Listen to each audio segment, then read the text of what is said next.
जनाबाई बोलती, अब मेरी चक्की परेशान नहीं कर रही, तुम्हारे गहने परेशान कर रहे हैं।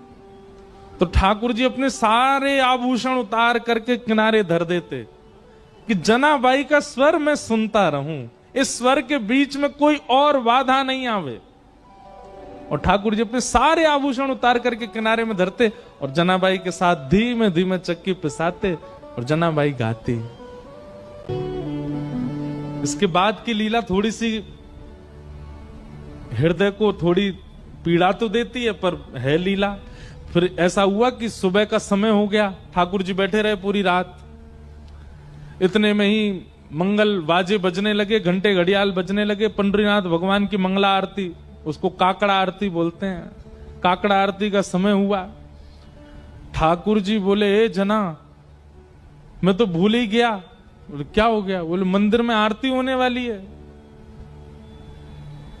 तो जनाबाई बोली, जल्दी जाओ, मंदिर जाओ। और जनाबाई थोड़ी भावुक हो गई। ठाकुर जी बोले, तू क्यों भावुक होती? बोले, पूरे दिन कल सोए नहीं, रात भर मैंने सोने दिया नहीं, अब फिर से दिन में जाके उठ जाओगे।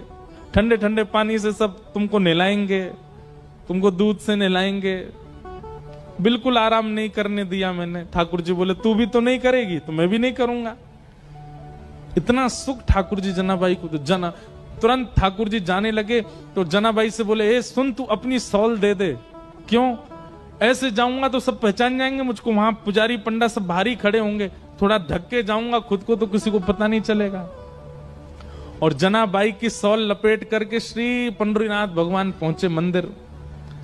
बाहर पंडा पुजारी खड़े थे, चुपचाप ठाकुर जी मुंह ढकढका के भीतर घुस गए। पंडाओं ने सोचा कोई होंगे, भीतर के सेवक होंगे। और भीतर जाकर के ठाकुर जी जैसे ही अपनी वेदी के ऊपर खड़े हुए ही थे, इतने में ही कपाट खुल गए। सॉल उतार ही नहीं पाए ठाकुर जी। और ऐसे जैसे खड़े भये, कपाट खुले, सब लोग जय जयकार करने लगे, पंडरीनाथ भगवान की जय, रुक्मणीनाथ भगवान की जय। वहीं दर्शनार्थियों में नामदेव जी खड़े थे।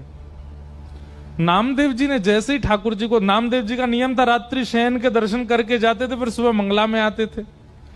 रात्रि शयन